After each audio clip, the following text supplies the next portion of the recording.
On October 27th, you sat on the stage during the college's Addressing Racism and Cultural Bias address in the A&E Center as President Rochon laid out the college's diversity initiatives. You've also been vocal about your lack of confidence in President Rochon. If you have no confidence in his leadership, why did you sit on stage and present part of the initiatives that day? It's a really great question. I sat on that stage because I really assessed what confidence meant to me. And I want to represent all 6,600 plus students at Ithacan College. And I stayed on that stage so that I could show, I work and have worked with and have tried to represent POC at IC as best I could. So I feel as though that group is confident in my leadership. And what I wanted to do was I wanted to show all of the other students that were there that they should be confident in me as well, and that I should stand up there as the student and present. So, you know, on the Friday before was the first time that a student body president had been called to the table to be a part of a major decision at the college, is to come up with that plan. So in being called to the table, I couldn't turn it down. There was no way. If I had turned that down, I would have effectively gone against all of what I believe in my position. So, you know, I was asked by President Rochon in the meetings that Friday and the following Monday to sort of present what students want, what are the student demands, and even if there were any from POC at IC or from myself, I told him that I wouldn't give them to him because I didn't want the administration that so many people don't believe in, represented by him, to own those initiatives. And I expressed to him that if students don't have confidence in him to implement any of the plan ideas that they have, then I don't think they should give them to him. So do you have confidence in the plan that was announced that day? Not particularly. I think that it honestly showed a lack of total understanding of all the things that do already happen on campus. So while I have confidence in some pieces of it, I think that it's a great idea to get the chairs of departments to lead training sessions, and I think that it's really great to change all of the different job descriptions and accountability structures within that. So I think that those are good pieces. But when it came to the student pieces, I mean, the Alana Safe Space, yeah, we've been asking for that forever. The more leadership training in athletics, to be completely honest with you, that came with almost no understanding of what already happens for Athletics Leadership Academy. So that was questions I brought up in those meetings was, you know, how can we say we need more student leader training, specifically OSEMA level student leader training, if we don't know what already exists? I was like, SGA, we have a commitment to have DPEs, diversity peer educators, come in, I think it's once a year, and do a session with us. Even that's not enough, but like, student organizations, student leaders, athletics, they're already doing all of these things. So like my confidence was waning by the moment in those meetings and in that presentation on the Tuesday. But couldn't you have offered the administration that perspective of what was already going on the student side? Couldn't you have made that presentation better? I did. I did offer what was going on. I offered the fact that there were DPEs, and I offered the fact that there were diversity peer educators. I offered that OSEMA has a ton of great training, including the cross-cultural leadership retreat. So I didn't know enough about athletics. I was like, why do we not have anyone at the table? And it's like, nope, this is a high-level decision-making body. We're making the decisions. So there weren't necessarily in terms of making the presentation better. I wasn't the one to put together the wording or the slides. Just send in edits. And to be honest with you, I did. I sent in a couple of edits that were like, okay, I want to put accountability and reasons why each of these things are on there underneath as like sub bullets. Didn't come in the final draft that was given to me 2 hours, not 2 hours, like earlier the day of, I don't know the time, but earlier the day of, it didn't come with those sort of ideas alongside it. So moving from there, obviously earlier that week, actually it might have been just the day before, you initiated the student vote of no confidence. Right. What effect do you think the student no confidence vote will have on the college? Well, I think that it's going to have a profound effect on the college. I think that the fact that it ends on November 30th and that's when the faculty's begins means that students are going to have a great chance to help influence that faculty vote as well. And most of the faculty will actually have to look, you know, will have seen that student vote and say, okay, this is what the students, this is a reason we're here in so many ways, this is what they think. So I think it'll have a really big effect on the college. On the trustee side, I don't think it'll have as much effect. I just can't anticipate, based off of research I've done and things I've read, that the trustees will act, immediately upon it. President Rochon, in one of his interviews to MSNBC, told them that he's not sure what the threshold will be for him to leave or for the trustees to decide he'll leave. I think he's probably, based off of what I heard, he would make the decision to resign versus letting the trustees make it, based off the way he's phrased things. But so the threshold piece fascinates me because he should be really understanding that threshold. That's probably part of his job. But the other piece of the threshold, as I said, 1,500 students turned their backs in the A&E Center, and then another 1,000 plus were out laying on, disrupting the entire college. So that's a threshold in itself. So I think that the vote, I can't really speculate personally on what I think the vote threshold should be for him to take it absolutely seriously, but Professor Don Lifton, who's been really active and open about a lot of this, has mentioned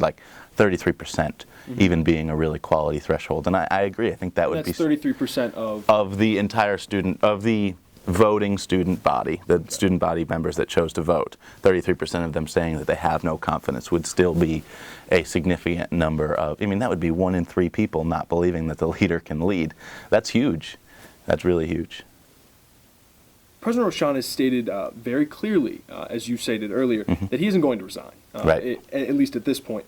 Do you still believe that initiating the student no confidence vote was the correct decision? Yeah. Assessing confidence is huge, because then we'll have a record to say this is the state of the college student body right now. We'll be able to say this percentage of voting students, based, hopefully the breakdown will look at race, gender, and school. I'm not a statistician, so we'll see what comes out of Qualtrics, but it looked like right now, it looks like all of those pieces will be available. And to be able to really cite that data and say, this is where you're failing as a leader for the students. And that in that vote, it shows what the college president is supposed to do. We've gotten out to the media and really explained as much as we can. There are students on both sides talking about whether they do or do not have confidence in President Rochon. It's talked about in most every classroom. So I think that what the student vote of no confidence did was it helped energize a population and educate a population instead of just demanding resignation without those other pieces. So the vote of no confidence also allowed us to start to talk about values and what we value in a college president. And it also allows us to take an even more critical and deeper look at governance. So by doing those things, it gives us more chips on our table as SGA to say, okay, we're going to really focus after the vote of no confidence comes out. These are the values, and this is how we're going to get them instilled into the office of the president. And this is the governance structure, and this is how we're going to add it to this college's foundation. But you talk time and time again about how you want to be at the table. And doesn't the SGA initiating this vote and you personally stating you have no confidence in President Tom Rochon effectively sever ties between SGA and the administration? What do you expect SGA to be able to accomplish after this vote? It's a great question. And so I actually think that, one of the things that President Rochon, even though I brought up the vote of no confidence in our meeting, he still allowed me to sit at that table and said, okay, SGA can do that on this section, on this side, and we can move forward with this diversity plan on this side. I can tell you I have not been called back to the table during this vote, but I would say that right now, in this specific moment, it is such a tumultuous time that SGA is going to have to work even harder through all of it to have our voices heard, but I think that's okay because foundationally we need a leadership that we believe in. So with that being said, do you think that the eruption of student voice on campus has become too focused on President Rochon and getting him out of office and not focused on other issues that are plaguing this campus, such as racism and cultural bias? I think they connect really, really strongly. But yeah, I think so much of the student voice on campus has been about Tom Rochon and getting him out of office.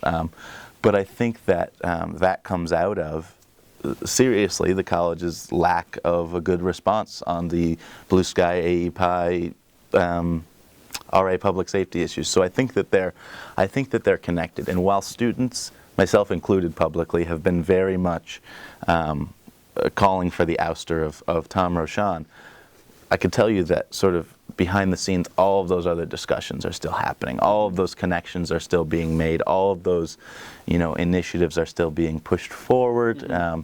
And so the conversation is becoming about structural and institutional racism, which is really important. And I think that is going to give us so much when we start to talk about more about governance and more about what we're doing there. And I'm pretty sure what's tomorrow, the 16th? Yeah, I'm pretty sure we're going to start talking about shared governance on the 16th and sort of lay out, here's some of SGA's ideas. What does SGA think? And then we're going to probably be presenting that bill on the 30th immediately following the vote of no confidence piece, so that we can say, okay, we have to move our timeline a little bit because the college wants to talk about shared governance in December, sort of taking our model and saying, how can we, hijack this a little bit, I'm sure they said. So we're going to squish our timeline a little bit and start to talk about governance soon. But now that it's talking about institutional and structural racism, students have cited his book about culture movements and leadership. So those pieces all coming together, I think they tie directly together, and I think that gives us even more fuel as SGA. So what are the tangible ways that Ithaca College would improve if President Rochon resigned? If President Rochon resigned, it would allow this campus to heal. I think that's one thing that the Missouri president said really well in his parting speech was, use this resignation to heal as a campus. And it'll give students, faculty, and staff a chance to do that. But it'll also give us a chance to set new expectations and take a fresh look. Expectations are huge. I asked President Rochon or Friday, one of the pieces of our model is values. What do you, as someone who's supposed to understand this campus the best, what do you think students value in a president? And do you reflect that? And he said he wouldn't touch the reflect part. He did end up talking about it a little bit. But his number one and number two answers were presence and relationships. And he said he'd be really interested to know what was number 2 through 5. What was that other pieces? But presence and relationships is exactly what people have been complaining about the most.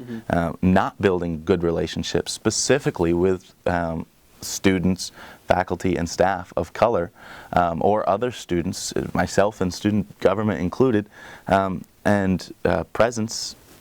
He's not around much, or people don't see him. People don't feel as though they can interact with him. So, on the presence piece, it's like, yeah, you're in the dining hall every once in a while with your family, but that's not enough of a presence for this campus community. And that's something that as a leader you have to realize and you have to understand over time. You can't just say that now and say that maybe you regret having not done those things, because it is too late. So if President Rochon resigns, it allows the college to take a real deep look at expectations and set them for the incoming president. I'm fairly certain, having talked to former SGA presidents, that President Rochon, when he was being hired by the college, didn't talk to any students in the time that he was brought into the presidential search and was ultimately hired. And I can promise you that if a new president is chosen for this college, that will not happen again. But that's so unfortunate, because even the students that would have been there to choose him can't be held accountable or anything, or so it's just shown that for so long the student voice has been just absent from President Rochon's life on campus. Definitely. Well, thank you, Dom. Yeah, thanks, Appreciate it. Max. Yeah.